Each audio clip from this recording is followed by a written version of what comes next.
हनुमानगढ़ में नकली खाद बीज घोटाले का मामला लगातार गर्माता जा रहा है, जिसको लेकर भादरा के पूर्व विधायक बलवान पूनिया ने बीजेपी और किरोड़ी लाल मीणा की आपस में अनबन को लेकर भी तीखे सवाल उठाए।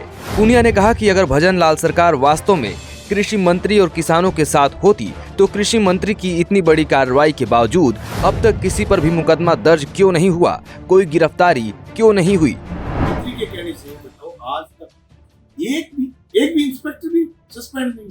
रावसर में सरेआम खाद भरी गई, यहाँ के किसी अधिकारी के खिलाफ कार्रवाई नहीं करोगे। अरे किसी को तो लायबिलिटी दोगे यार। भाई उस बंदे के खिलाफ जिसको पकड़ा उसके खिलाफ एफआईआर दर्ज होगी। आपने हमारी लड़ाई यही तो है, नहीं तो एफआईआर होगी, ठीक है, हम पीठ तख्त पालने जी एफआईआर होगी, एफआईआर बंदा पकड़ा के नहीं भाई। इफको के खिलाफ बात के खिलाफ तो करो, उनको भी तो लायबल ठहराओगे। इतना बड़ा सिस्टम सिर्फ वीसी करने के लिए है, इतना बड़ा सिस्टम सिर्फ वीसी करने के लिए। ये सिस्टम है, सिस्टम को सही ढंग से चलाना। ये चिंताएं हैं। आप ताजुब करोगे तो बीएपी लेनी होती है ना, सुबह 4 बजे आगे लाइन होती है, रात को 12 बजे सोना। 2014 से पहले से ये प्रॉब्लम तो नहीं। ये बीएपी यूरिया के लिए लाइन में लगा। मैंने विधानसभा में एक प्रश्न लगाया, पूछा कि नैनो यूरिया क्या है, ये किसने रिकमेंड करी है, कौन से विश्वविद्यालय के प्रोफेसर, एग्रीकल्चर डिपार्टमेंट के किस अफसर की चिट्ठी है कि नैनो यूरिया दो, बहुत जोरदार पोषक तत्व है इसमें, ये तो बहुत जरूरी है। मंत्री जी कैबिनेट के मंत्री हैं। मंत्री जाने का मतलब सरकार होता है। उस मंत्री के कहने से अभी तक कार्रवाई नहीं हो रही तो सरकार ही बचा रही है। मतलब किरोड़ी लाल मीणा जाकर के मौके पर पकड़ते हैं और वो इस हिसाब से गए कि पहले अगर बता देते किसी को कि मैं वहां कार्रवाई करूंगा तो शायद कार्रवाई नहीं करवाते। तो सरकार सब कुछ ही दिख रहा है। और साहब इफको वाला मामला भी तो गंभीर है ना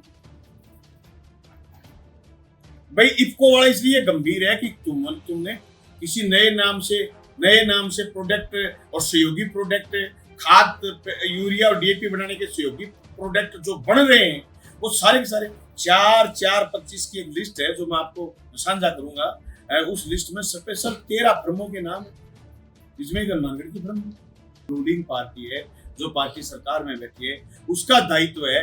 क्यों एक मंत्री के कार्रवाई करने के बावजूद भी अब तक कार्रवाइयां नहीं हो रही। मैं नहीं कहता कि सारी जगह जब कुछ हो सकता है, कुछ चीजें अमानक हो, नकली ना हो, अमानक हो।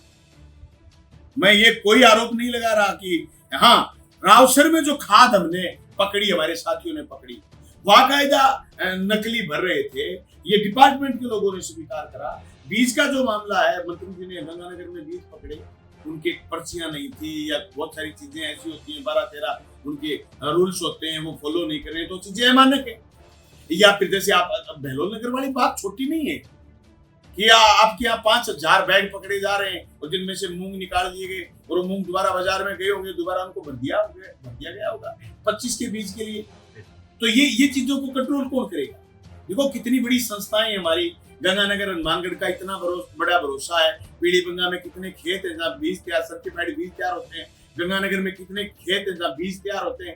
अगर उन खेतों में बढ़िया बीज तैयार होने के बजाय और मंडियों से सीधा माल उठाया, सीधा फसलें उठाई और सीधा पैकिंग करके बीज के रूप में बेच दे, तो मैं समझता हूँ हमारा टर्मिनेशन।